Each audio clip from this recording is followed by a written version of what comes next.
This tutorial video is going to present 5 quick tips that make use of technology for giving feedback.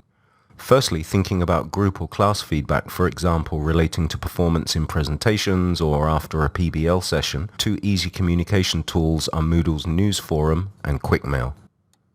Moodle News Forum is automatically present in the first section of all Moodle templates.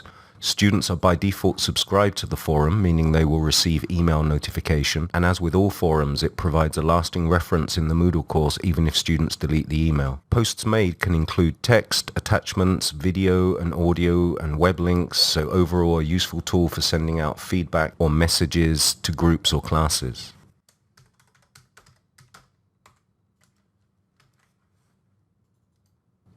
One point to note here, by default the news forum only allows 1 attachment per post. To change this, click on the news forum and under Settings, Forum Administration and Edit Settings, you can change the maximum number of attachments here.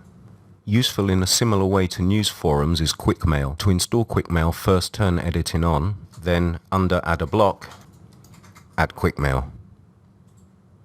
Clicking on Compose New Email, you can see that it's very easy to send to groups or individuals, and once again these messages can be as media rich as forum posts. While we're on the subject of rich media, audio feedback can be a powerful personalized tool to individuals or group. 2 main options exist here, the first one being the built-in Nanogong plugin. You would turn editing on, add an activity or resource, and choose Nanogong.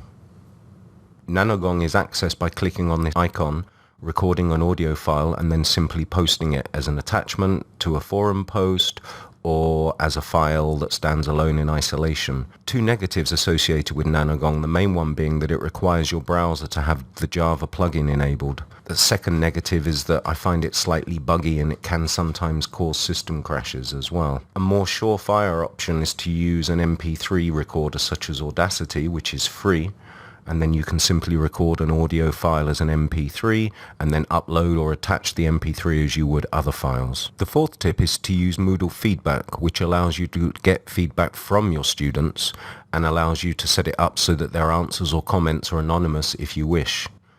2 example uses of the feedback tool. The first is to set up a survey to measure your student satisfaction and any suggestions that they may wish to give you. When I set it up, I chose anonymous, and here is an example of some feedback given by learners.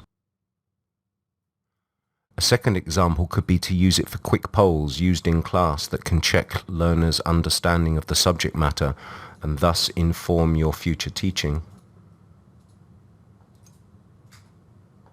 My 5th and final tip, many students really appreciate face-to-face consultations to discuss their work and progress. While a meeting in person is obviously a great choice, sometimes logistics dictate that virtual meeting via video conference is more convenient. In such cases, Google Hangouts is a good choice, with a possibility of up to 10 people joining the conversation, and of course for one-to-one conversations, the free version of Skype does the job too.